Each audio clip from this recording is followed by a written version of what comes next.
হাদিসের দলিলের বাইরে যত মাজার আছে সব মাজার ভেঙে গড়িয়ে দাও। কোরআন হাদিসের বাইরে যত পীরের খানকা আছে সব পীরের খানকা আগুন দিয়ে জ্বালিয়ে দাও। কোরআন হাদিসের সত্যিকার দলিলের বাইরে শায়েখ নামে যত ভণ্ড আছে সব ভণ্ডের আস্তানা গুড়িয়ে দাও।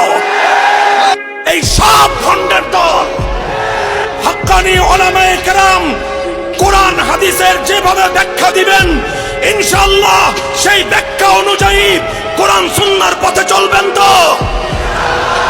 হাক্কানি উলামায়ে কেরাম যখন জাতিকে ডাক দিবে, আসো কোরআন সুন্নাহ শুধু ব্যক্তিগত জীবন নয়, পরিবার জীবন নয়, কোরআন সুন্নাহর আলোকে একটি সমাজ গড়বার চেষ্টা করি। হাক্কানি উলামায়ে কেরামের নেতৃত্বে আল কোরআনের সমাজ গড়বার জন্য রাজপথে ডাকলে রাজপথে নামবেন তো?